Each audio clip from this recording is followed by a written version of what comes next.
नमस्कार, स्वागत है आपका न्यूज ट्यूब इंडिया पर। तो शुरुआत करते हैं हेडलाइन से।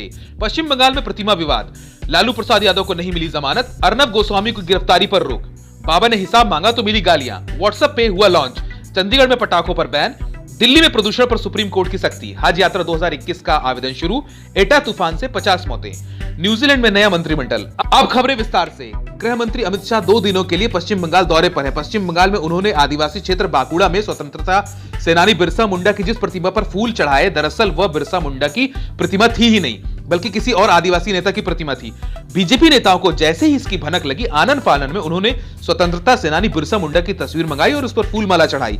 बाद में अमित शाह ने ट्वीट किया कि आज पश्चिम बंगाल के बांकुड़ा प्रसिद्ध आदिवासी नेता भगवान बिरसा मुंडा जी को पुष्पांजलि अर्पित की। बिरसा मुंडा जी का जीवन हमारे आदिवासी बहनों और भाइयों के अधिकारों और उत्थान के लिए समर्पित था। उनका साहस और बलिदान हम सभी को प्रेरित करते रहेंगे।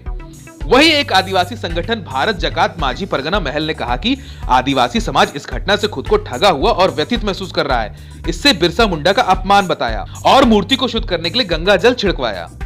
रुक करते हैं अपनी अगली खबर की ओर। आरजेडी सुप्रीमो लालू प्रसाद यादव को एक बार फिर मायूसी हाथ लगी है। उन्हें जमानत नहीं मिल पाई, अभी भी वे जेल में ही रहेंगे। झारखंड हाईकोर्ट में उनकी जमानत याचिका पर सुनवाई हुई, पर सीबीआई ने जवाब दाखिल करने के लिए 2 हफ्तों का समय लिया है। हाईकोर्ट में मामले की अगली सुनवाई 27 नवंबर को होगी।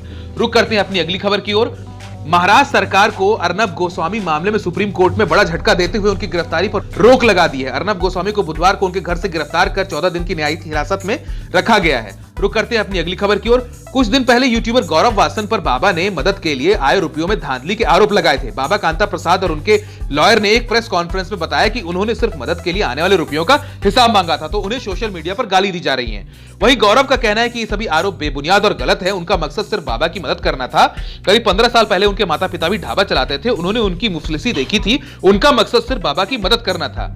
रुक करते अपनी अगली खबर की ओर। भारत सरकार ने व्हाट्सएप पे को हरी झंडी तो दे दी है, लेकिन इसे सिर्फ 2 करोड़ लोग ही इस्तेमाल कर पाएंगे, जबकि भारत में व्हाट्सएप यूजर 40 करोड़ से ज्यादा। इसमें भी गूगल पे और फोन पे की तरह पेमेंट किया जा सकता है। रुक करते हैं अपनी अगली खबर की ओर। चंडीगढ़ में भी प्रशासन ने दिवाली पर पटाखे जलाने पर बैन लगा दिया है। इससे पहले भी दिल्ली सरकार और कर्नाटक सरकार ने भी पटाखे जलाने पर बैन लगा रखा है। सरकार ने डिजास्टर मैनेजमेंट एक्ट के तहत यह फैसला लिया है। रुक करते हैं अपनी अगली खबर की ओर। दिल्ली में प्रदूषण का स्तर इतना ज्यादा बढ़ गया है कि दिन में भी धुंध और धूल की वजह से गाड़ियों की हेडलाइट जलानी पड़ रही है। कुछ इलाकों का AQI 400 के ऊपर जा चुका है, जो कि सेहत के लिए बेहद खतरनाक है। सुप्रीम कोर्ट ने केंद्र सरकार से सुनिश्चित करने के लिए कहा कि दिल्ली में स्मॉग को जल्द से जल्द हटाया जाए। रुक करते हैं अपनी अगली खबर की ओर।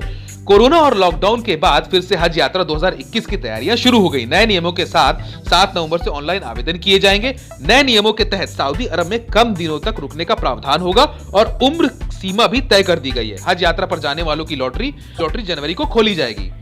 अब रुक करते हैं कुछ अंतर्राष्ट्रीय खबरों की ओर। मिडिल अमेरिका की ग्वाटेमाला में एटा तूफान की वजह से मरने वालों का आंकड़ा 50 के ऊपर जा चुका है। कुछ मीडिया रिपोर्ट्स के अनुसार वहां तूफानी हवाएं 225 किलोमीटर प्रति घंटे की रफ्तार से चल रही हैं और मूसलाधार बारिश की वजह से राहत कार्यों में दिक्कत आ रही है। रुक करते हैं अपनी अगली खबर की ओर। न्यूजीलैंड में आधिकारिक रूप से मंत्रिमंडल ने शपथ ग्रहण कर ली है। न्यूजीलैंड की PM जेसिंडा ऑर्डन ने अपने भाषण में कहा कि देश के इतिहास में यह चुनौतीपूर्ण समय है। हमें इससे उबरने के लिए काम करना होगा। हमें अगले 3 सालों तक 5 मिलियन लोगों का नेतृत्व करने के लिए पूरी निष्ठा के साथ काम करना होगा। आज के लिए बस इतना ही। खबरों के लिए चैनल को लाइक, शेयर, सब्सक्राइब करना ना भूलें। बेल नोटिफिकेशन का बटन जरूर दबाएं ताकि खबरें आप तक पहुंच सकें।